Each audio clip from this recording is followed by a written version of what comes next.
Alors comme toujours, les voies par lesquelles nous en sommes arrivés à retomber sur le sujet annoncé la semaine dernière, à savoir la vie quotidienne à l'Élysée, sont extrêmement tortueuses, mais ça ne surprendra personne puisque rien ne va très droit en France depuis longtemps. Tout est tortueux, caché, souterrain, tout est occulte à tous les sens du terme.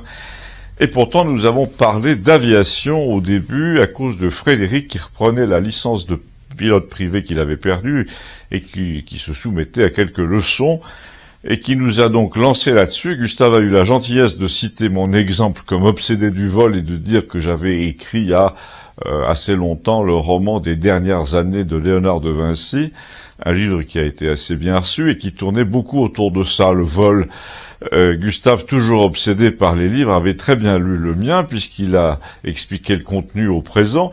Bernard et Suzanne qui étaient là, avec le petit Virgile, Maude, Christiane, Léon, Hervé, lequel est pas mal intervenu, bizarrement, alors qu'il vole pas du tout, il a la même horreur de ça, mais il nous a dit, c'est fou le nombre de papis dans le coin qui ont un simulateur sur ordinateur avec une manette et qui survolent le paysage en grand écran.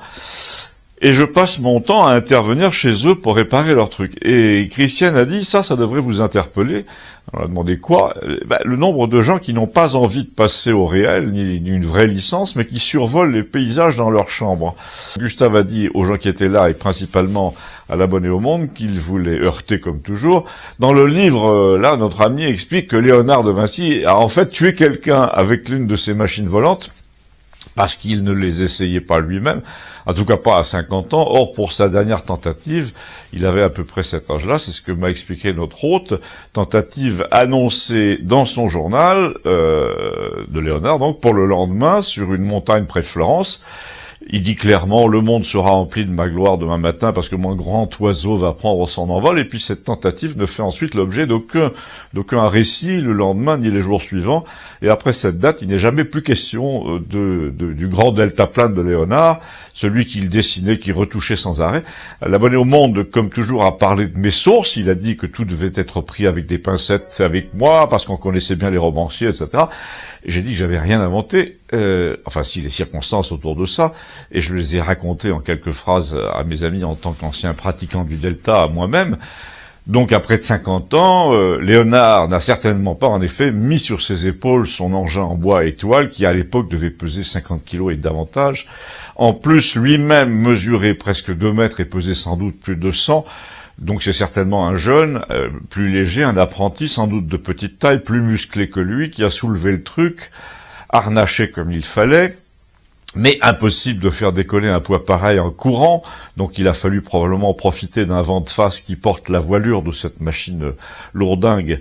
À partir de 40 km/h de vent au sommet d'une colline, on peut à la rigueur faire en sorte qu'un gros cerf-volant comme ça, sous lequel s'est attaché un poids, en l'occurrence un pilote, finisse par décoller dans le vent relatif, sans courir.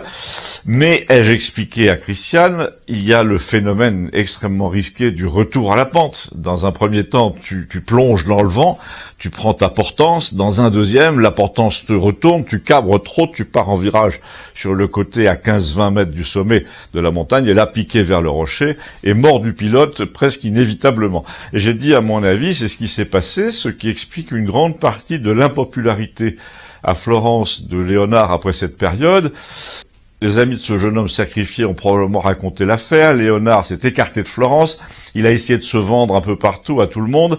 Il a été recueilli à Rome finalement chez Raphaël, mais il n'a pas supporté la gloire montante du petit Raphaël qui à l'époque peignait au Vatican. Il est parti ensuite en France chez François Ier comme on le sait, et on connaît la suite, etc. Et là j'ai rendu la parole à Frédéric parce qu'il avait visiblement des trucs très intéressants à nous dire sur le vol, sur les pilotes du dimanche, sur les aéroclubs.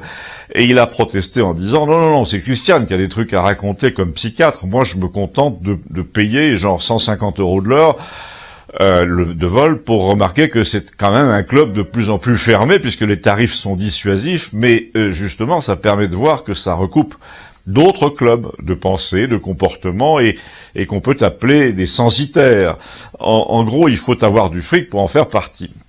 Et là, je me permets de vous rappeler que la suite de cette conversation, qui menace déjà de toucher les hautes sphères, est disponible si vous cliquez sur l'un des 2 liens ci-dessous, et vous verrez que nous allons finir plus ou moins à l'Élysée, raison de plus pour passer tout de suite en zone libre. À tout de suite.